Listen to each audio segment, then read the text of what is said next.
looks something like 25% of their workforce works remotely on a full-time basis and rarely, if ever, comes into the office. 25% of their workforce returns on site or to the office or whatever the workplace is. But a big chunk in the middle, maybe half of the workforce, is going to operate in a hybrid mode where they work 2 or 3 days a week remote and 2 or 3 days a week on site. And that's causing a fundamental shift in how work gets done. And we're seeing an increase in individual contributor work being performed remotely, and then people coming into the office to do collaboration and innovation that's better suited to a team environment. So that's the first big disruption. The second one is the acceleration of digital engagement. So, pre-COVID, digital engagement was here, but I would argue it was kind of a convenience. So we all use things like mobile applications, the internet, kiosks, and other forms of digital self-service, really just to make our lives simpler. With the advent of COVID and the need to have social distancing and prevent the spread of the virus, digital engagement switched from a convenience to a necessity. And we've seen an explosion. So, there's employee-to-employee digital engagement. So think of using digital collaboration suites to enable people to work together remotely. There's employee-to-customer digital engagement. Look at what's happened in telemedicine and healthcare, or order online, pick up curbside in the retail world. So we've seen this explosion of digital engagement, and that's going to be here to stay in a post-COVID world. And the third, but not least, disruption is the consumption economy. So I think of the consumption economy as giving us the ability to have access to assets rather than having to own assets. So in our personal life, that looks like things like Spotify, where we use that to get access to digital music instead of having to own a physical CD, or Uber and Lyft so that we can have access to an automobile instead of having to own an automobile. In the tech world, that translates into software as a service, infrastructure as a service, device as a service, X as a service models in general. And if you listen to analysts like Gartner and Forrester, they're actually advising their clients to accelerate their adoption of consumption models in the COVID world for two big reasons. One is we face significant economic uncertainty. So we can reduce that upfront cash flow and cash outlay and spread that over time. And second is we can deal with just the business volatility that we operate with and scale up and down in response to customer shifts more rapidly. So these are three trends that were underway that I would argue have turned into disruptions in the face of the COVID pandemic.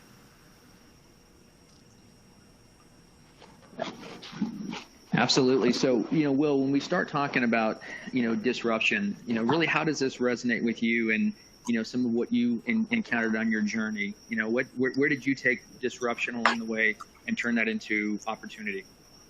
Yeah, thank you. And as Mike said, I chose my disruption intentionally, unlike the pandemic. And the reason I chose it is I wanted something hard. I wanted something that was going to push me and challenge me.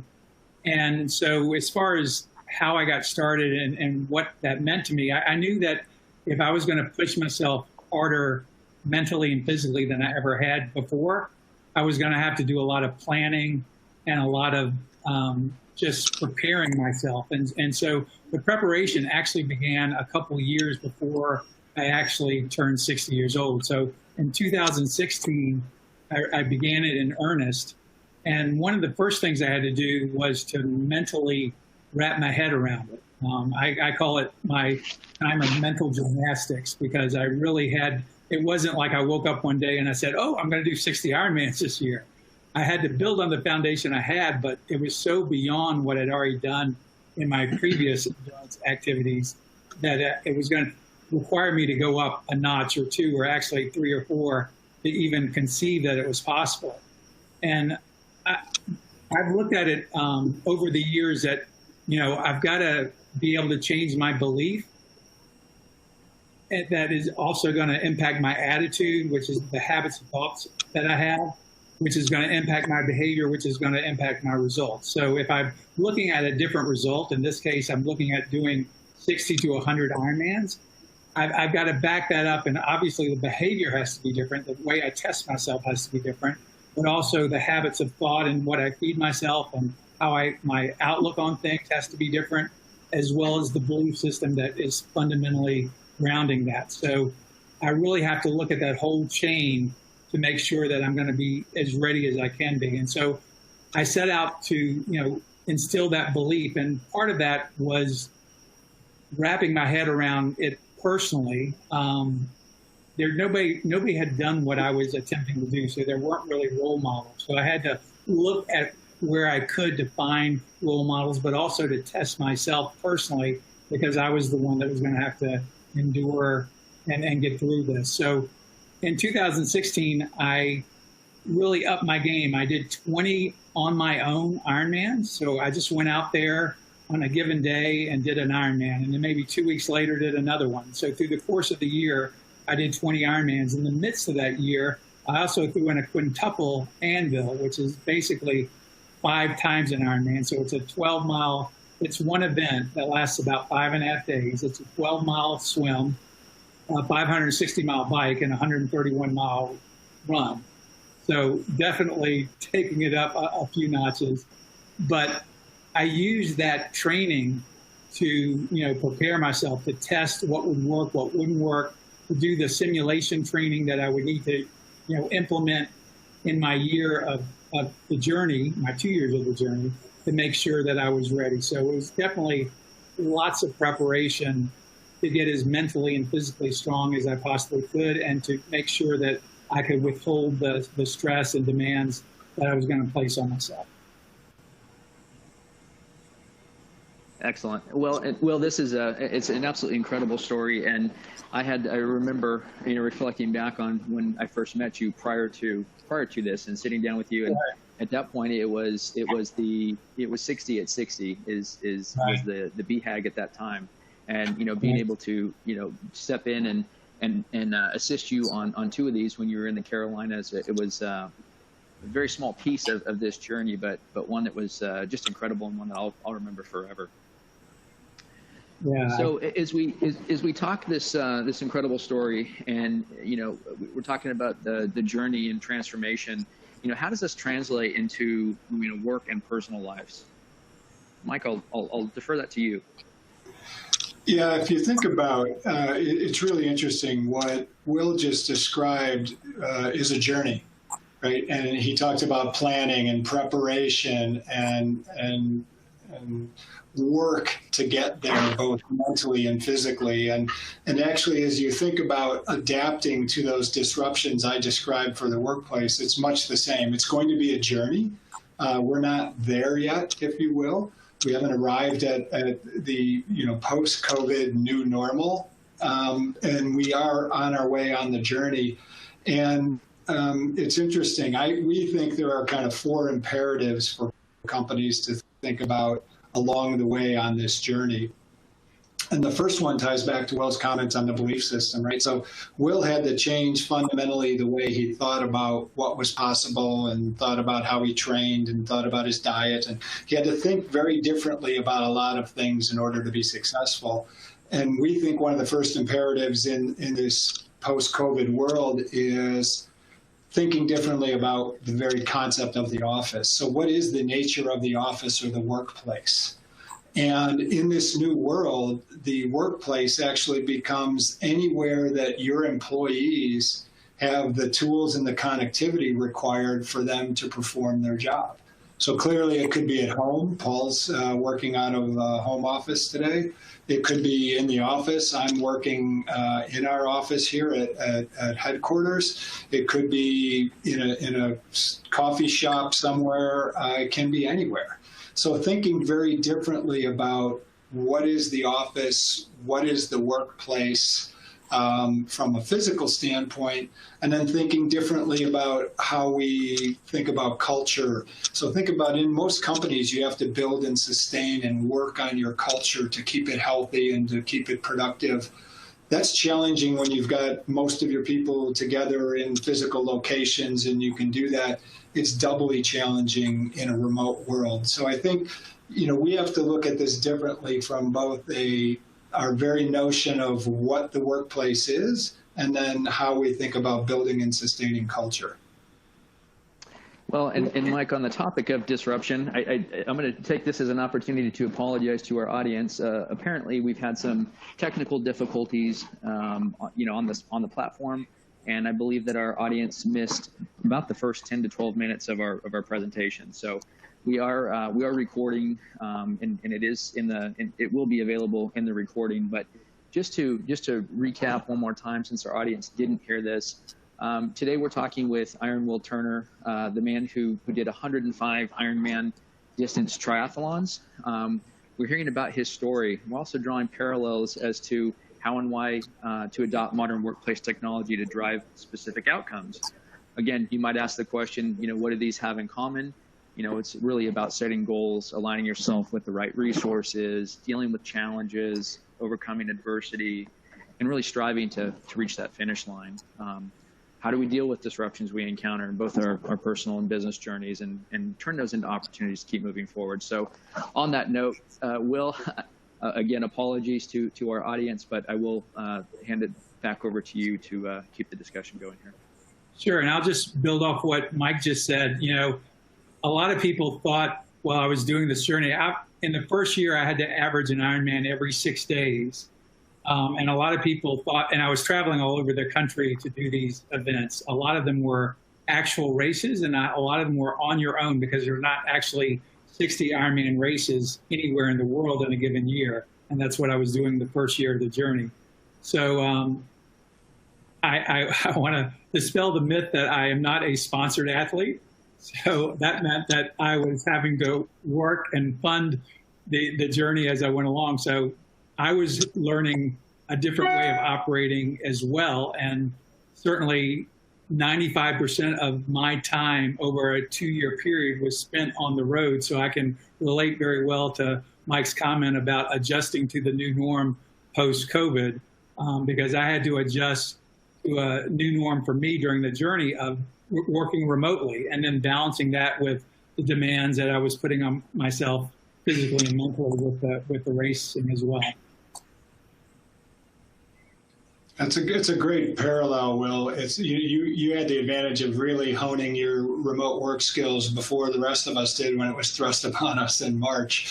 So a lot of employees and a lot of companies went through a pretty steep learning curve pretty quickly earlier this year.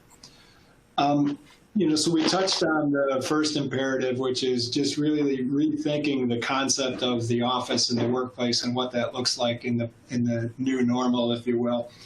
The second imperative we see for our clients is really to invest in the capabilities that your employees need in order to be successful working remotely. So I think of this as, do they have the appropriate devices, right? If they had a desktop at the office that they use to perform most of their work, that probably isn't going to work. They're going to need laptop or tablet or something to work remotely. If they had applications that required access directly to the corporate network, they're going to need cloud-based SaaS applications, that software to enable them to perform their job remotely and to interact with their colleagues. They're going to need the connectivity at home to be able to reach in and network into the company and to their peers. So there's a whole set of hardware and software capabilities that companies need to invest in if they haven't. Most have by now, but to enable that really remote work, today's remote workforce. Yeah, and to build on that, Mike, to your earlier point about I was prepared, I actually wrote a blog post a while back that was, how I learned how to prepare for the pandemic unknowingly by doing what I did, because I felt like I went into it much more prepared after my journey than I would have been otherwise. But I also feel like I had to do some major system upgrades and overhauls for myself as part of the journey itself. I look at my body as the hardware. So obviously all the testing of my body that I put myself through for the past 10 years, but certainly over the last couple of years, was really getting myself ready to take on the challenge. And then certainly the mental preparation I had to do was really, my software enhancements that I needed to get through. The belief in myself and building the resiliency, building the confidence building the just the mental toughness and grit that I knew that it was going to be needed every step of the way along the journey. Yeah, so you had to upgrade your own hardware and software, if you will, in order to be successful along your journey. And then the third one I'll touch on, the third imperative, is security. And you could argue maybe that's part of the capabilities, but we call it out separately, and we think separately about it because the surface area of vulnerability to security issues is so much greater with this dispersed workforce and employees working from home. When those 80 million employees initially went home, a significant number of them didn't actually even have security turned on their home Wi-Fi network. So there were some very basics like that. And then there were things like, are you using virtual desktop infrastructure, virtual private networks? Are you exploring software-defined network gateways, SD-WAN gateways to enhance security? So what are the steps that the company's taking to ensure that while they enable this remote work and this digital collaboration, between employees and clients, how are they doing that in a secure mode? Because none of us want to be the next security breach that's all over the media. So that's a third vector that we really see being critical for our clients. Yeah, and the parallel with me is I had to look at my security risk as well. So what was going to potentially damage or harm or get in the way of me accomplishing my big goal? And, first I had to look at external threats, right? And, from the very beginning, the first time I announced what I wanted to do, I actually shared it with several of my close running friends and fellow athletes, thinking that would be the most supportive group that I could reach out to and get some people, kind of behind me. And pretty much all but one person that I talked to out of probably a dozen or more told me all the reasons why I couldn't do it. They told me I was crazy. They told me I was too old. They told me it's never been done. I'm going to hurt myself. And I realized that I needed to put up a firewall there, kind of a security block, because I didn't need that negativity. I didn't need to have that kind of going on. And I realized along the way that they meant well in most cases, but the reality was that they were expressing their own limits and not mine. And so they had a very different view on it. And I had actually done the work to prepare myself, so I wasn't in the place that they were when they were discovering what I was going to do. So I had to make sure that I fundamentally looked at what was in my best interest and block out that external resources. On an internal level, I had my own viruses to battle with as well that I needed protection from, and one was the negative chatter that can get in your head. The uncertainty, the anxiousness, the not believing in yourself, and I needed ways and tools to block that out and kind of nip it in the bud when it happened. And probably also fundamentally important to my success was I had to make sure that at the end of each race, I could recover properly and at the same time avoid any injuries that could totally derail my whole effort. So it was really making sure that I was doing, I had systems and protocols for myself. After a race, what am I going to do to recover? How am I going to get to the point where I can turn around in a few days and do it all over again? And how can I do that in a way that's going to prevent injury, because I'm also pushing my body harder than I ever have. So there was lots of strategy involved in making sure that the recovery and the injury prevention remained paramount at all times, just to have that secure system that I could go into the next race feeling confident that I could, knock out another one on the journey. Yeah, that's great. I mean, again, very parallel to saying you needed to have some policies, approaches, and tools in place to enable you to manage your personal security, both mentally and physically, as you went through this journey. Very analogous to, the kind of approach our clients can take around what are the policies, tools, and procedures they have in place to ensure the security of their employees working remotely.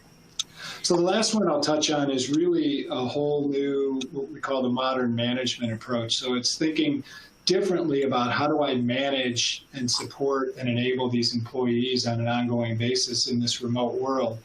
And there's kind of a technical aspect to it and a human aspect to it.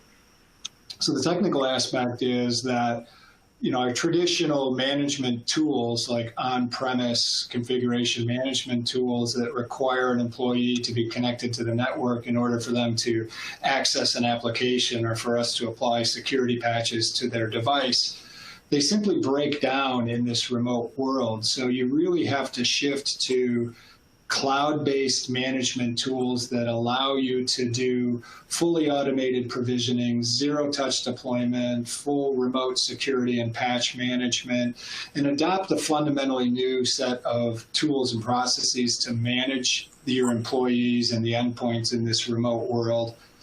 And then there's the human side of it, again, the cultural piece that I touched on earlier. So, I push my team really hard, use video. When we talk, don't just use audio, because 70% of communication is nonverbal, and we're going to miss out on a ton of it. The other thing that I encourage our team to do is to think about, and I have a twice weekly 30-minute session with my team, and we try not to talk about work. So we talk about the game last night, or what they're planning to do with the kids in remote school, or do they have anything interesting planned for the weekend? And it's really kind of in some ways displacing what normally used to happen in the hallways and creating a venue for that to happen in the workplace. So we think the kind of fourth imperative, to operating in this new normal is to really think differently about how you manage, again, both from a technical and a human perspective. Yeah, and the parallel with my journey, I definitely had to look at how I managed time and resources and how I was going to get everything done that needed to get done. Really, I took what I call a no BS approach, where anything that was not necessary needed to be moved to the side. And so I could focus my energy on the things that really mattered, the things that were critical. So things that would normally in everyday life seem to be a distraction that you might get caught up in, I had to make sure that I eliminated those distractions. And I had to put focus on those things that really were going to drive me forward, whether it was work related, whether it was for my own self-care, whether it was for preparing or executing a race. Those things that really needed to happen, I made sure happened along the way, so that everything was like tunnel vision, where it needed to be. At the same time, I really relate to your comments about having those conversations with your employees that aren't just business related, because you have to have some level of self-care, some level of breathing space, just to make sure that when you are that focused, that you can keep your focus on the critical items that happen. You can't run 110 miles an hour constantly without breaking down at some point. So you've got to build in those pressure relief valves. You've got to build in that time to socialize and those sorts of things. So all that, I think, is really important and applicable for when you're doing something big and important. That's awesome. Yeah, great parallels, gentlemen. Sorry, go ahead. No, yes, I mean, as we hear here, I mean, disruption obviously breeds transformation, and it really starts us on some type of journey. Let's talk a little bit about how you were both able to start your journey, and what did you guys feel was necessary to be successful? I'll start this one. Besides just preparing myself mentally and physically, as I've talked about, one of the things I knew going into this was that it was going to take a team. As much as I wanted it for myself, I was going to need to rely on other people to help me through the journey. And I had people like Paul and some other people at different locations that really stepped in and helped me out tremendously. But primarily through the journey, I went to a friend and partner, Chris, who ended up, his name through the journey became Uber Sherpa Chris. And basically, he had some skill sets and some expertise that I didn't have. And just like a good Sherpa, he could guide me. He is a very accomplished cyclist, and he loves cycling in mountains, and he's cycled all over the country. And so as I knew I was going to be doing many of these events on my own, we had to talk about the logistics of where do I go and how do I set up courses.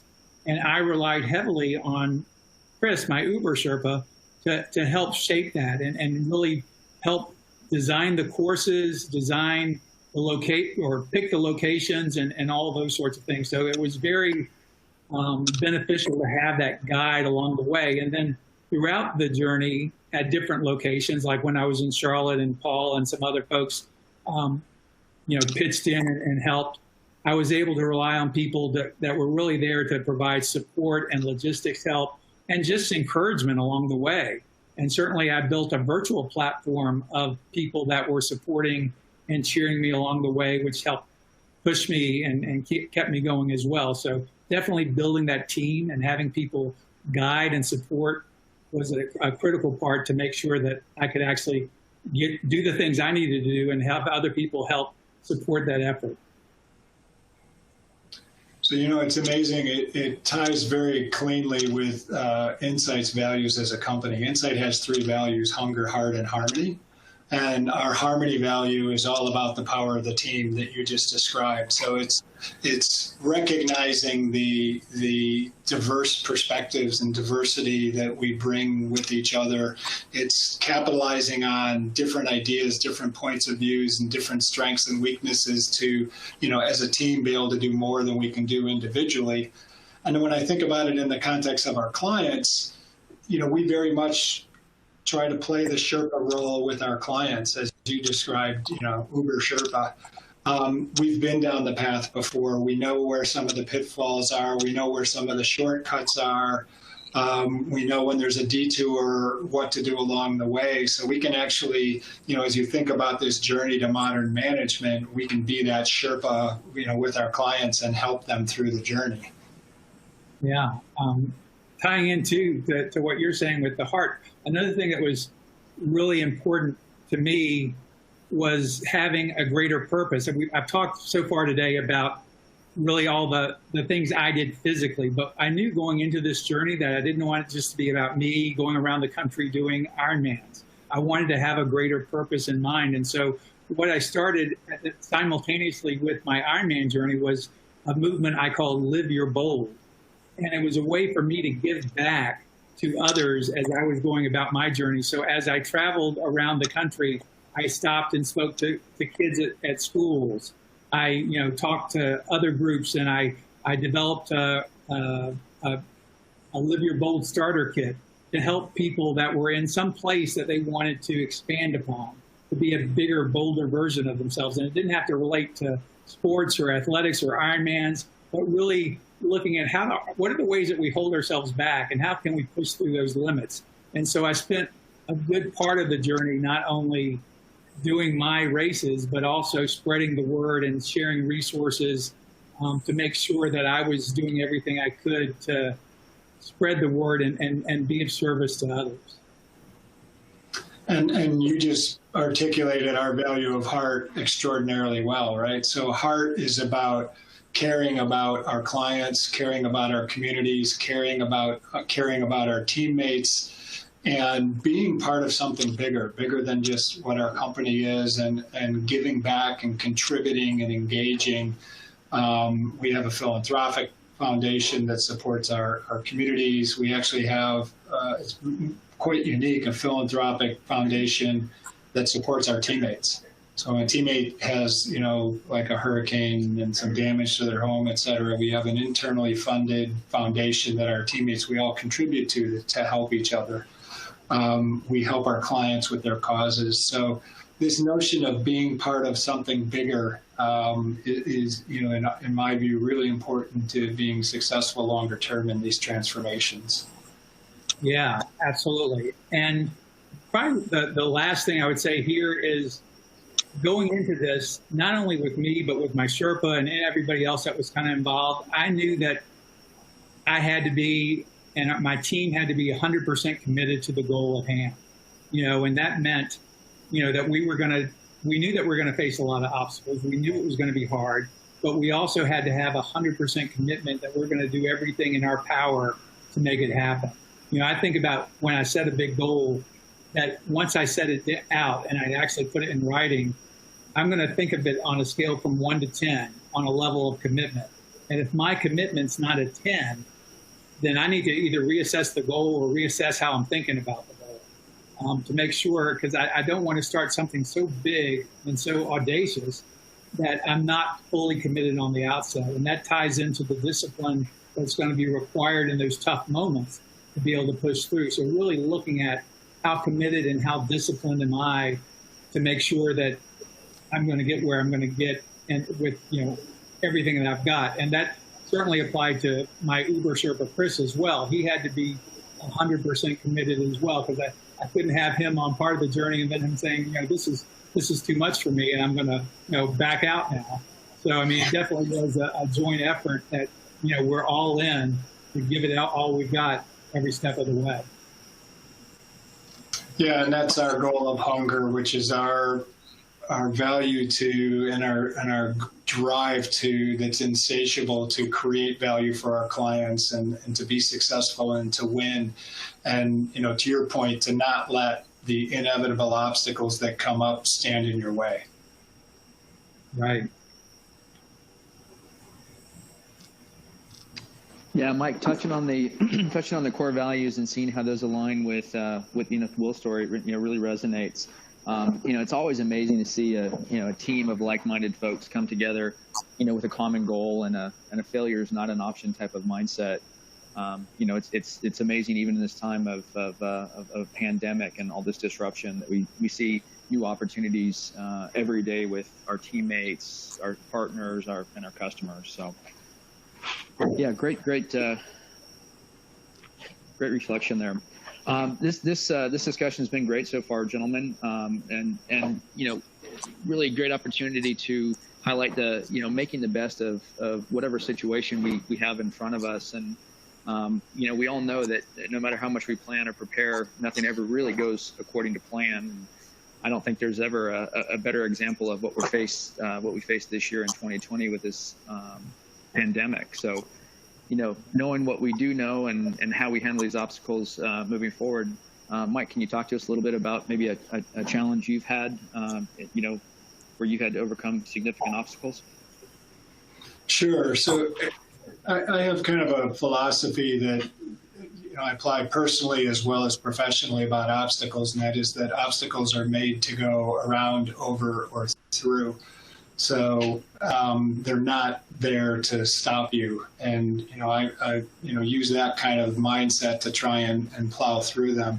And I'll give an example from my cycling experience. And just as a clear disclaimer, I am nowhere near the athlete that Will is. I am a weekend warrior, avid recreational cyclist. But I live in the Phoenix metropolitan area, and a couple years ago, I entered into a race called Embrace the Heat. So if you know Phoenix at all, it gets pretty hot here in summer, and some genius came up with the idea of having this race in August, which is one of the hottest and most difficult months to ride here. And the course goes from Phoenix metropolitan area to Payson, Arizona. And if you know the local geography at all, it's about 7,000 feet of climbing and a 70-mile bike ride. So it's a pretty challenging ride. And you go in with this mindset. It starts at 3 in the morning, so you can kind of try and beat some of the heat. So you're literally starting in the dark with lights, and you can only see as far and as much as whatever your headlights illuminate. And you get out and you prepare yourself to be tortured by heat. So you have lots of cold drinks, you have the lightest gear on you can possibly wear and still stay covered up so you don't overheat. Then you start in the dark and it's not too bad. It's only, 85 or 90 degrees at that time of the day in Phoenix. Sun's not on you, feels great. We get rolling as the sun comes up and we're riding up into the mountains. Heavy overcast day, which is very unusual in Phoenix in the summer. And we're all thinking, I'm riding with 2 other people, a man and a woman that I know, and we're riding as a group. And we're thinking, this is great. We have cloud cover. It's not going to be so hot. And that was true for a while. And then about mile 50, all of a sudden, lightning started lighting up the sky. The skies opened up. There was torrential downpour. The temperature dropped in a matter of minutes down to 50 degrees. We had 25-mile-an-hour side winds. If you've ever ridden a bike in a 25-mile-an-hour side wind, you know it can literally blow you off the road. And we kind of had two options. We could pack it up and get in the sag wagon. There were sag wagons that would take us back down to the start. And a lot of people chose that option. And the three of us looked at each other and said, let's just suck it up and power through it, right? Drop down into your drops on your bars, tuck in. We took turns rotating and pulling each other. So we're, helping each other out along the way. And, in about the last 10 miles, the rain stopped and the sun started to come out. And that feeling that Will alluded to of, we just overcame as a team a pretty cool obstacle, and you made it through it, and we didn't give up, was incredibly rewarding. And it points to the situation we're all in now, right? We have to keep our heads down and just plow through this. We will come out the other side stronger than we were when we went in. Yeah, absolutely. I can relate to that, Mike. Just one of the things I learned very early on in my Ironman journey, actually when I was training for my first Ironman, I had a coach at the time, and he told me, an Ironman typically takes, for someone like me, anywhere from 12 to 17 hours. You have a 17-hour cutoff. But regardless of whether you finish in 12 or 17, it's a long day. It's a long day to be pushing your body, continuously for that amount of time. And he told me that, throughout the day, inevitably, there are going to be highs and lows. And I equate it to peaks and valleys. And when I'm out there on a race, it's one thing, when things are all going well for you, you're feeling strong, you're moving well, everything's good. It's great to be on one of those highs, but it's what you do in the lows that really determine where you get to. And inevitably, you're going to hit one of those lows, or you're going to hit multiple lows. And in a race, I don't know whether a low is going to be 5 minutes or 5 hours. I just know that I'm going to have it. And so I expect it to come. I don't dread it. I just have the expectation that that's part of the journey. And so I just have to bear with it. And oftentimes when we get in those low spots, we want to quit. We want to throw in the towel. We want to, our mind starts to go into a very negative space. And if we address it differently, if we don't attach judgment to it and just say, this is what it is. And yes, it hurts. And you talk about, kind of sucking it up in your ride. I mean, in endurance terms, we talk about embracing the suck. We talk about being in the pain cave. We talk about a sufferfest. And it's because we've all been there. And in those moments, we've got to determine what to do. And just like this pandemic and any other big activity, big goal that you're going after, when you get in those low points, the key is just to keep moving, right? Just like you did through your big ride, when it gets tough, the tough get going, so they say. And it's just a matter of one foot in front of the other. And it may hurt, and it may seem like, how am I going to get there? But the other thing in endurance sports that we learn to do is we learn to be in that moment. We learn that we can't, if I've got 100 more miles to go in my race and I'm thinking, how am I going to get 100 miles? I'm going to start getting into a very negative space thinking there's no way. And all of a sudden I'm going to just give up. Instead, I'm thinking about the next milepost. I'm thinking about getting around the next bend in the road that I see up ahead. And so keeping that focus where it is and just making sure I'm moving one step in front of the other is what's going to get me to the finish line. Sometimes it's not pretty, at least in parts, but, it's just the constant movement. And, certainly in my journey,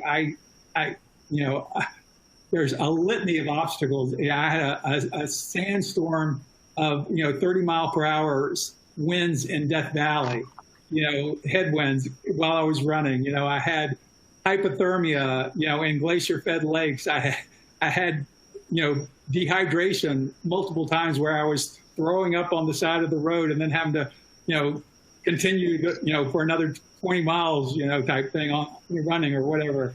I had wind. I was climbing an elevation. The pictures that we've been seeing on the screen of my racing photos along the way, there's a lot of mountains there. So, I was fighting a lot of elevation, and elevation means less oxygen, more effort, more taxing on the body, so we all, in these big moments that we have, in these big tasks and these big projects, we're going to face some difficult times, and we just have to recognize that that's part of the journey, and embrace it for what it is, and keep moving forward. Will, we had a question from a member of the audience that was inquiring about the movie Iron Will. Yeah. And I don't know if you've seen that movie, but the question is really, I think, what you just talked about.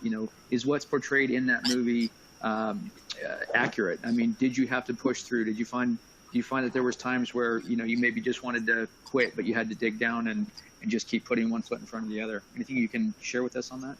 Yeah, I saw that movie many years ago, but yeah, I do remember it, and absolutely. I mean, there was very few races of my 105 races where, as you said earlier, Paul, it very seldom goes as planned, right? Even if you've got a beautiful day and you've got a great course and you're feeling good, there's always things that come and you have to get through. And some days were a lot harder than others, but I definitely had to dig really deep lots of times, either the weather conditions or how I was feeling or what I was going through just put me in a very, deep hole.